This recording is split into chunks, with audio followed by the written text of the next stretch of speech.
Welcome back to another episode of the AI Alpha Project. Guys, I'm Pedro Rivas, and I've been looking forward to this episode. A few months back, I went and visited the P3 Recovery Center, and I met Rhys, one of the owners there. And he was kind enough to let me and the boys use the sessions to have a feel about the arena and what they offer and the services they offer. And it was such an amazing day. And they have so many things that we didn't even get to try.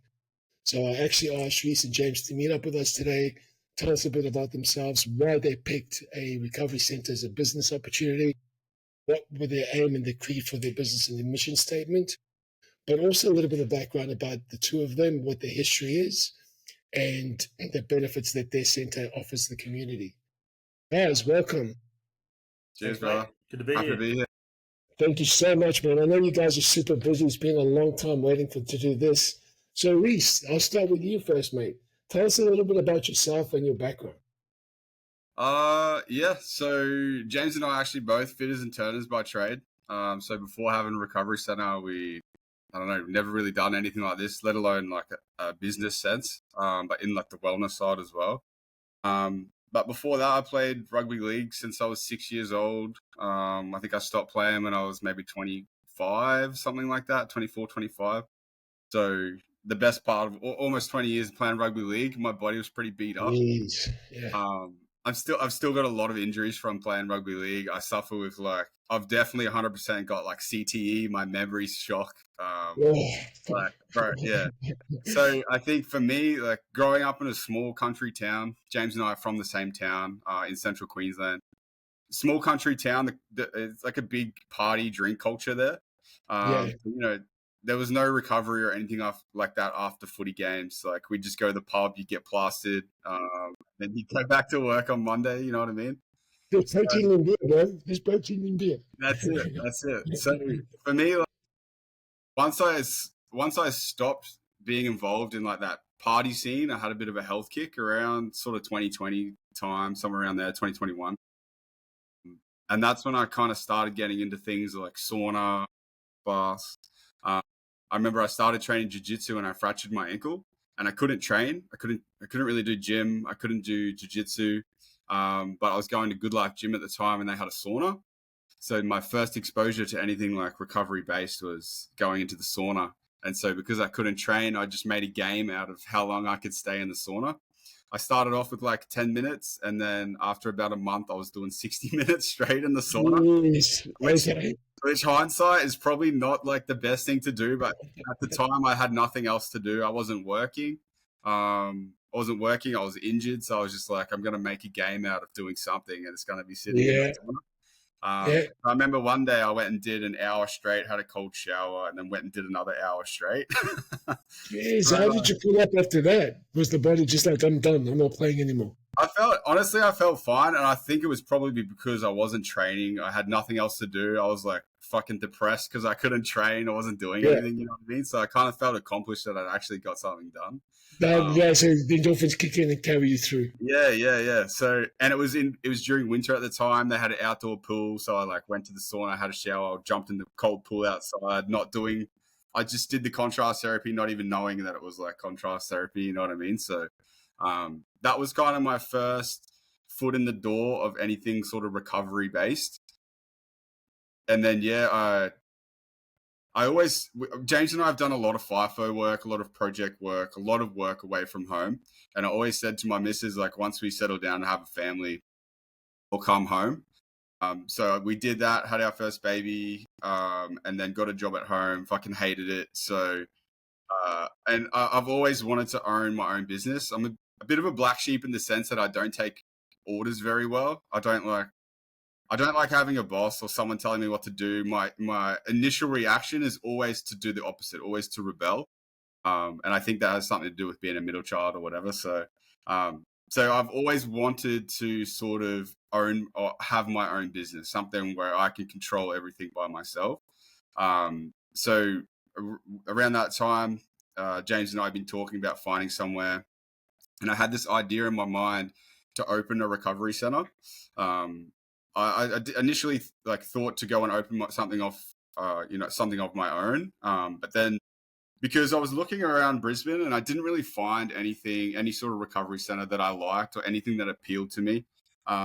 just how they had everything structured and sort of how their services were sort of offered. I didn't really like it. And then we found this place down in Gold Coast at Burleigh, which was the P3 down at Burleigh. Yep. So I just said to James, let's go down to the Goldie for the day. We'll check it out. We'll go for a session. So we did that. We went on down. I think we did a sauna, and then we jumped in their ice baths, hot baths that they've got down there. And we both sort of fell in love with it. On the way out the door, I just jokingly sort of said to the guy at the front, like, "Oh, you guys looking to, open any more of these soon?" And he said, "Oh, actually, it's funny you mentioned that. Like, we're actually in the process now of turning it into a franchise." Here's this year. The universe puts you exactly where you're meant to be sometimes. Eh? Yeah, exactly. Yeah. So I think that was it early 22 or early 23, something like that. And then it took like a decent, it must have been early 2022. So it was about a year before they could finalize all the franchise stuff on their end. And then it was about a year after that we actually completed the build and opened the doors. So, Wow.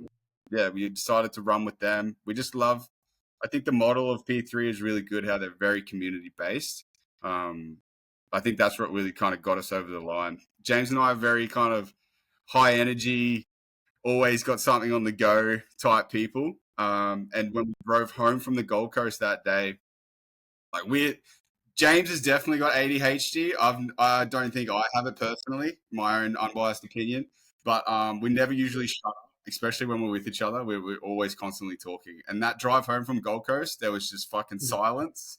And we were both just, yeah, we were both just like trying not to fall asleep. We were just so calm and relaxed. So we're like, there has to be something to this. And that's kind of why we decided to pursue the P3 route. So, yeah. Mate, it's awesome. It sounds like you're definitely somebody that likes to put themselves in a challenge. It's like you were saying before that even the fact that it was uncomfortable in the sauna, you like the challenge to see how long you could take it. Yeah. And I think that's a very important character for people that start off in any business. It's that like, I'm going to do this my way and I'm going to do it no matter what. And I'm actually looking forward to the uncomfortableness of it because that's how it will determine the success. So it seems like you have that already intrinsically in you. Yeah, I think any time that you can turn something difficult into some sort of game or challenge to complete, it makes it easier to do that hard thing. Does that make sense? Yes, absolutely. So it's pretty much a conscious decision, right? Because you're like saying, well, like they say, nothing good comes without hard work. And the harder the work, the better the result, right? Yeah, 100%. But you kind of have to train yourself to be in those challenges so that they can keep increasing and your rewards can keep increasing. So can I ask personally, like, why is it that you stopped playing? Playing rugby league? Yeah. Yeah, so I finished my apprenticeship. And then my partner at the time, she moved down to Brisbane to study. So it was just easier for me. I started doing FIFO at that same time. So it was easier for me to fly from a capital city, which was Brisbane, than it was to fly from my hometown. So it kind of just made the decision to, at the time, move down to Brisbane to be closer to her. And so it was easier to fly out to the projects. And I just never started.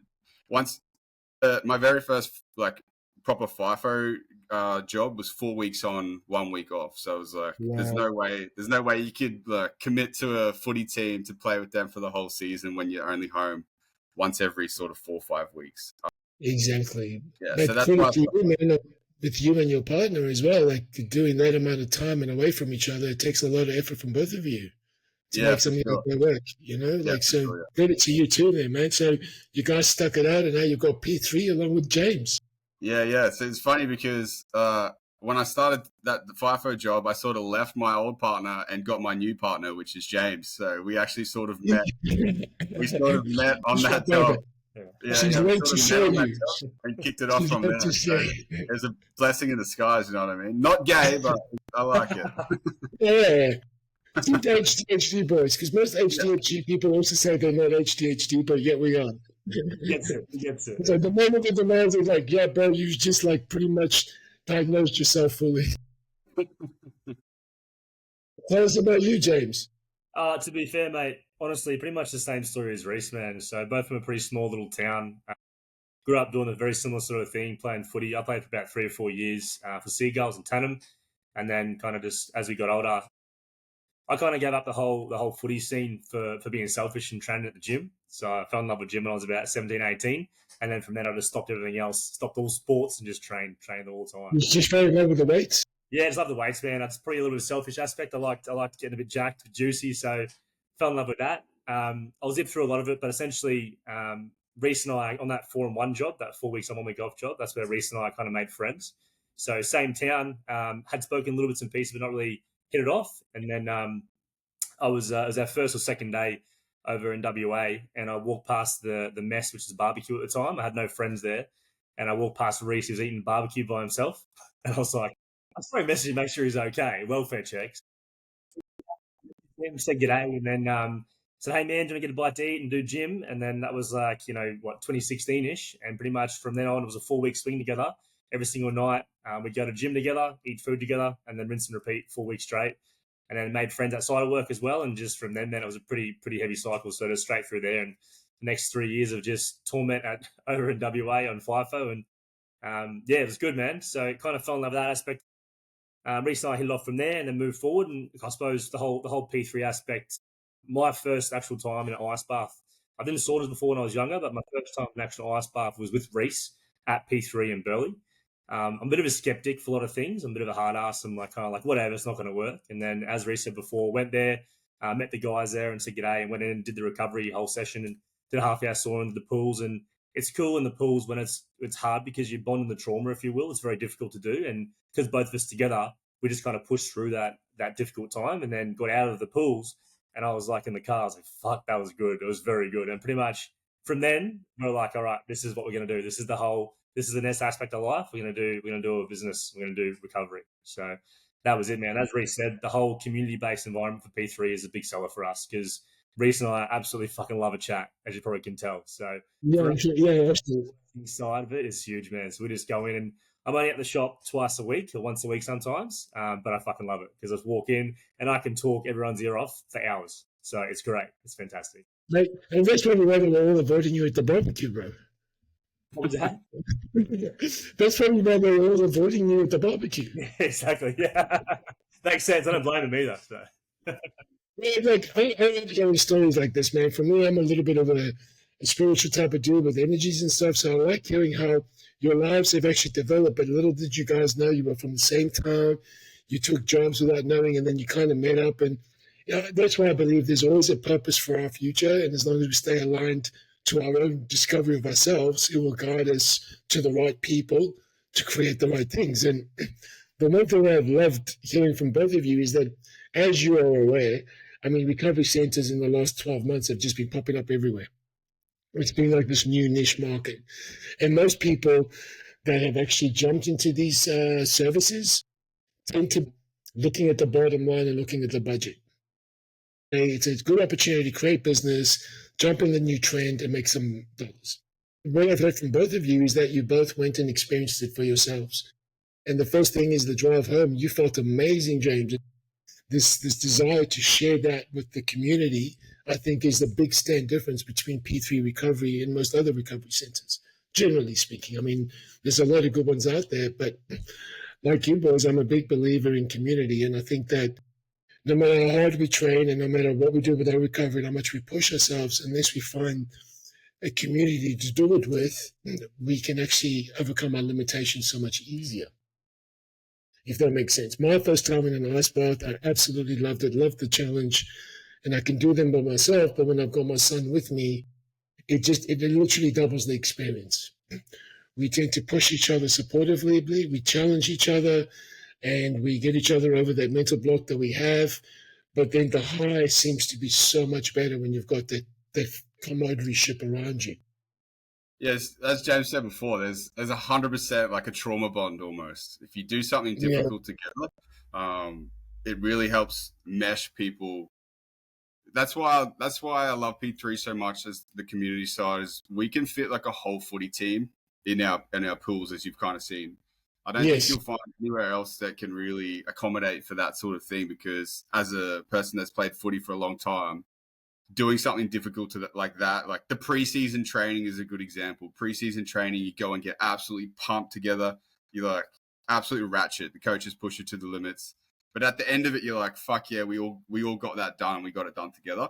And it's something very similar to the ice bath. So that's why we sort of created that space. It's so big how it is. And it motivates you to keep doing more.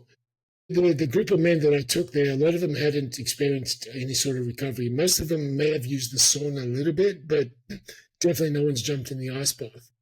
And originally, when I had the idea to come visit you boys, quite a few guys were reluctant. And it's interesting how cold water can scare big boys. But that's pretty much what happened. All of them, they all jumped in, and I'll be honest, I don't think if we weren't in a group, a lot of them probably wouldn't have used a really cold pool. They would have stayed with the hot one than the neutral. So I think that there gets to that point where you inspire each other to keep pushing to your best. It's not a competition between each other, but just for yourselves. Yeah, 100%. Now, we've spoken about the saunas and the ice baths. What other services do you guys offer? Yeah, so we've sort of got our four main services. So we've got both infrared and traditional sauna. We've got the ice baths and hot baths. We've got all the Normatec compression gear, which is just like compression garments, kind of look like big socks. You've probably seen them. There's a few famous like soccer players, stuff like that wear those. We've got those, and then we've got the hyperbaric chamber as well. A lot of questions. People always ask me, what's the difference between a traditional sauna and an infrared sauna? Yeah, so the infrared sauna works off a spectrum of light, a light wavelength, very similar to how the sun works. There's a whole light spectrum, and the infrared sauna works within a specific range of that light spectrum. There's a few added benefits there, with cellular regeneration for this, like skin health and stuff like that. The way I like to think about it is the infrared penetrates a little deeper into the skin, being a light wave, a length of light. So it kind of cooks you from the inside out. Yep. Whereas the traditional sauna is a hot outside, humid ambient temperature. So it's kind of cooking you from the outside in. I'm not going to sit here and say one of them is better than the other. I will 100% say my preference is the traditional sauna. I just like that it goes way hotter. I love that you can ramp it right up. You can chuck the water on the rocks. You get that nice laula, it's called, the steam that comes off the rocks. The traditional sauna is how it's been done for thousands of years. I don't think we should change it, you know what I mean? So I do feel better myself personally in a traditional sauna. I like the external heat. I do kind of also like how it plays with my breathing a little bit more. It's a little bit harder to breathe when you get hotter, where the infrared sauna, it's quite easier and a little bit more comfortable. I'm not saying that I don't get benefits from it, but emotionally I am more attached to the traditional sauna. Maybe because I'm also old. I think it's a time thing too. Like with the infrared, you can't, if you're in there for 30 to 45 minutes, it gets pretty spicy. Whereas the traditional, you walk in there and it's hot straight away. Yeah, straight away. It's kind of like a punch to the face. That's why I like it. Are you the same, James? Yeah, exactly the same what Rhys said, mate. So I don't mind the infrared. I don't really like sitting there for the first 10 minutes to sweat, but I almost find it harder because it takes longer to hit you. However, I do prefer traditional because you walk in, immediate heat, you breathe in, it's hot, and then you kind of sit there and embrace it from start to finish. You know it's hot as hell. Yes. So if you boys had to suggest, if someone was going to do contrast therapy between ice baths and sauna, you would then choose the traditional sauna to get that contrast quicker. Yeah, that's how James and I myself do it, Yeah. Okay. And now you also spoke about the hyperbaric chamber. I'm a big fan of that for a lot of different reasons. But if you could explain to the listeners what it is that a hyperbaric chamber does and why it's good for you. Yeah, so you're just going to absorb more oxygen in that chamber than you're able to outside. So our machine at the shop is a 1.5 ATA, just means it pressurizes to 1.5 times atmospheric pressure, which is atmospheric pressure is about 101 kPa. So our machine will go to about 150, a little bit over 150, and produces 93% oxygen. So you breathe that in through a face mask. The body under that pressure can just more easily absorb that higher level of oxygen in the atmosphere. So the cells of the body need oxygen to repair and heal. So you're basically just giving the body more building blocks to speed up that recovery process.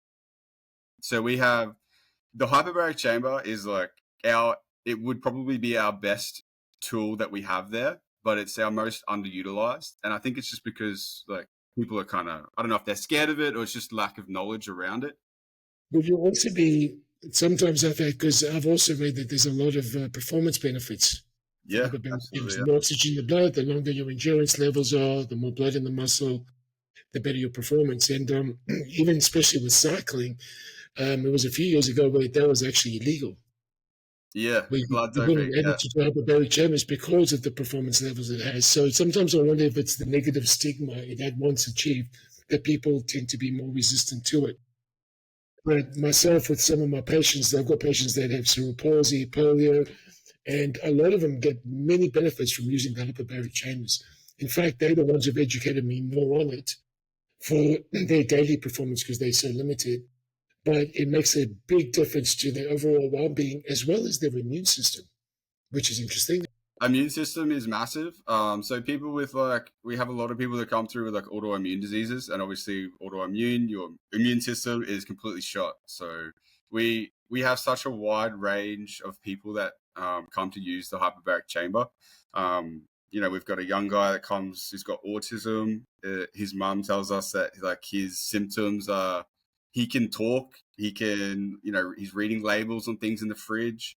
Um, he's not having his big outbursts because a lot of things like that are caused from inflammation in the brain. So the hyperbaric chamber is just an amazing tool to reduce inflammation in the body. So if you can get rid of some of that inflammation, you're going to reduce a lot of symptoms from whatever ailment that you have.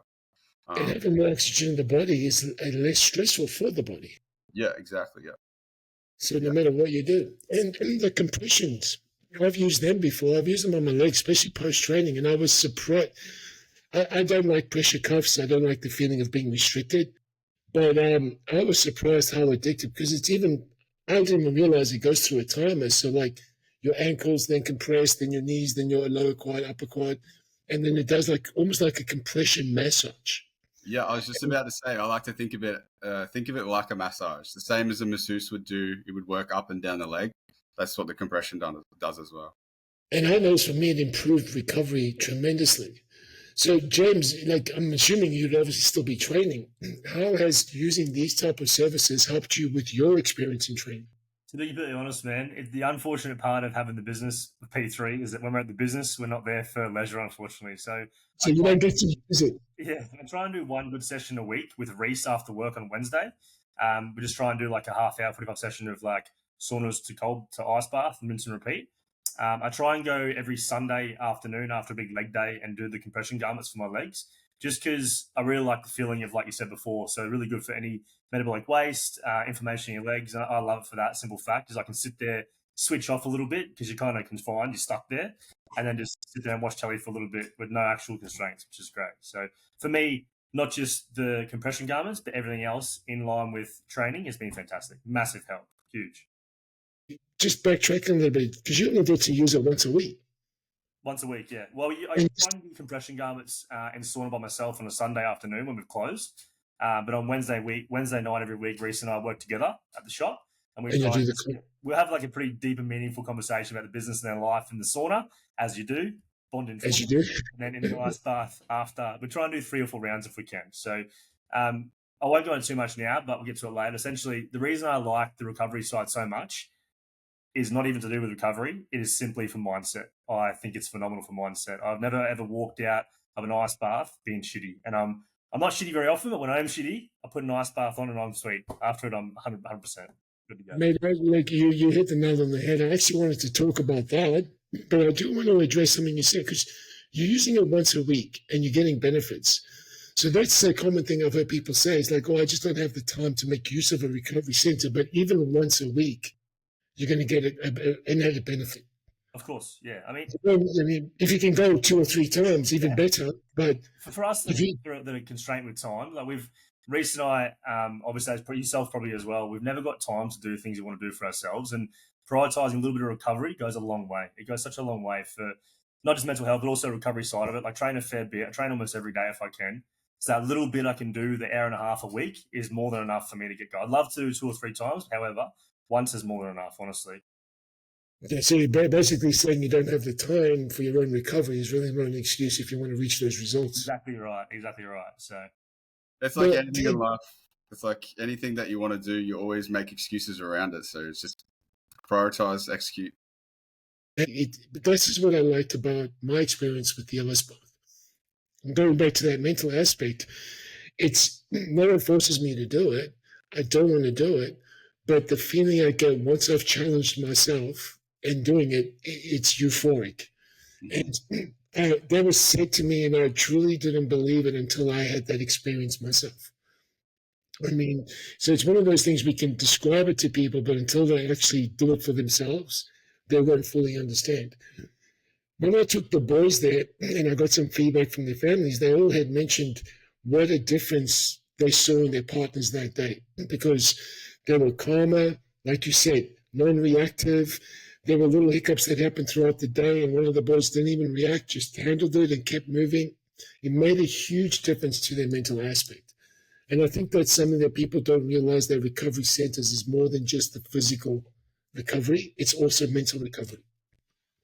Yeah, 100% word euphoric, because that's exactly how I describe it to people that are asking me that have never done it before. Is I describe it as euphoric. You just have this feeling, it's like bliss comes over you, and nothing could happen. Nothing could happen that you're like, oh fuck. You just always just feel nice. You're just in this bliss state. And I mean, and I often say like to myself, like, you have to jump in an ice bath every time you want to deal with an argument.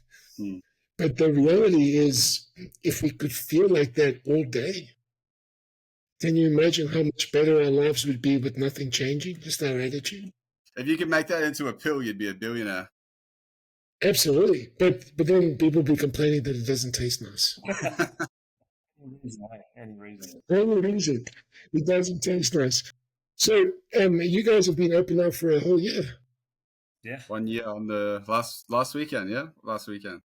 Last weekend. And is there any, talking about the mental aspect in running a business like this, what is one major hiccup that's actually challenged you guys in any of this time that you've maybe thought, did we make a mistake doing this? I think like there's a few things. I think I didn't. I'm a pretty. I would like to think of myself as a pretty genuine person. So for me, like when opening a business, people always just want shit for free, or like expect things for free, and I don't think I was ready for the amount of people that were willing to come and try like ask you for something for free with like getting nothing back in return. I don't think I was ready for that. Like I'm just like this little country kid, you know what I mean? It's got no idea about this. It's different. Yeah, man, I was truly shocked. And then I think another thing is just making sure that you look into everything as much as you can. Ignorance is bliss, but it's also a painful pill to swallow. So I think, really making sure that you've crossed all your T's, you've dotted all your I's, and you really understand what's going to happen and what you've got yourself in for. Yeah, I think there's definitely a few things there, but James and I talk about this all the time. Like we could whinge about it all day, but we'd rather not. We'd rather just like, this is where we are now. This is where we have to go. Let's just fucking do it and get there. Absolutely. Yeah. Absolutely. And then again, you're in the ice bath, you've got a set time, you can bitch about how cold it is, or you can take your mind elsewhere and be more productive. Exactly. It's a choice. Yeah. And I think that's, it's many people that haven't taken the risk to actually open a business, is we all have that dream and that idea. But once the ball gets going and then you hit these hiccups, it can be quite challenging. And having that mindset makes a huge difference in actually following through with everything. Again, a mindset that I would argue you guys developed through your recovery training, through your ice baths and through your saunas, being able to stand the heat, being able to stand the pressure and keep moving forward. And I think part of that as well, like being able to, do a hard training session. There's not a lot of things that are harder than a hard training session, you know what I mean? So having the discipline to, first of all, stick with a program and actually do something difficult. You just become better at doing harder things. It's interesting you mentioned training. I, for one, do not mind dealing with difficult situations if I'm the one doing it. So if I'm doing something that's challenging, like a session, I'm the one lifting the weights, pushing, doing. But when you put itself in an environment that you do nothing, but the challenges come at you, like contrast therapy, it's, to me at least, it's a slightly different shift in mindset. Because the way you're challenging, you're pushing, and in training, you want to reach failure. Because that's a good session when you push yourself that you can't do more, can't run faster, can't lift heavier. But in the contrast of it, for me, it's to reach that deadline or that goal of time. And that's a completely different feeling because there's nothing I can do to make it easier. In training, it's slightly adjusted. So there's a bit of a shift there for me. So if I were to ask you guys, how many people at your center would you say are everyday lifestyle people versus athletes? It's funny you bring this up because I actually just did these numbers like a couple of weeks ago. So interestingly, only 18% of people that come to our facility are using it for like sports or performance based. And the other 80+% are just coming for general health and wellness. There's about 7% that are coming for specific injury reasons. But the rest of that is just people that are coming for overall health and well-being. Because like a common misconception that we get is like, oh, recovery is only for athletes. But like the numbers don't lie. There's like 18% of our client base that are coming for, Absolutely. reasons. Look, well, I'm not sure if you guys will agree with this, but I've had people with a lot of conversations, and again, some people don't like being challenged, don't like being uncomfortable, so training for them is a bit of an aversion. They just don't like to exercise, but yet they understand they have to for their own health reasons. They may not want to get a better body or lose weight, they just need to be healthier. And I often say to them, do something you enjoy. And some of those things I actually encourage saunas. I know ice baths not everyone enjoys, but going into a hot spa or something like that, they can slowly start to do that. And I believe there's already remedial effects to the body that you can get from slow walking doing this type of contrast therapy. So you can actually get physiological results like lose weight, recover quicker, swelling, immune system, not just from exercise, but doing recovery. And I think that's most people think it's an athlete focused. But if you want to start getting into a training regime and it's a little bit overwhelming, I always recommend go try out a recovery center first. And you just said like the mental benefits of that, of pushing yourself, translate later into training. So I'm assuming, and I'm pretty sure I might be right, that you guys have been under a lot of stress, especially, I mean, you open a business, but no one knows the amount of hard work it took for you to open a business. Then once it opens, that's when you've got to show up with a smile on your face. You do it for another whole year. And I often, like being a competitive bodybuilder, a lot of times, and I get a lot of slack for this, but I tell a lot of the athletes, you guys are a bunch of pussies, because what happens is they prep for a show 20 to 12 weeks and they bust their asses to look good on stage. The moment they get off stage the next day, they go to eating donuts and they pick out on pizza. And I understand the cravings, I get it. But my argument is you spend 20, 16 weeks for opening day of your business, you have opening day, and then you do nothing with it afterwards. All right? So that's just a normal thing. It's like I can use the rebound from my prep to improve. So I have no doubt that within the last 2 years, you guys have had heaps of challenges. And I'm sure that the mental aspect affected those closest to you, your families and things like that, dealing with the stress that you were going through. Could you share with us what benefits did the recovery center offer you guys to manage those sort of stresses with your family and things like that? Yeah, I'll start. So I suppose, like I said before, Rhys and I try and endeavour to do the one recovery session a week together. I feel like that, not only for the recovery side, but that little time to ourselves to catch up without actually having customers to talk about and deal with, and our families, is actually massively helpful for our home lives, because we can go home from like a new person essentially. That little tiny hour session that I get in a week with just Rhys and I in the saunas, I can go home in a good mood, have a really good sleep, wake up the next day knowing I did something for myself, for one, but also I had that time away from all the outside bullshit to get away from it. So for me, that was huge. And while we're on the topic, Rhys was very grumpy for a few months there. on for a hard time with the business. The first 6 months were difficult. Normally warned us how hard. Like people tell you it's hard, but you don't know until you do it yourself. You don't really understand the constraints and how hard it actually is starting your own business from scratch, essentially, and building up from the ground up. No one tells you.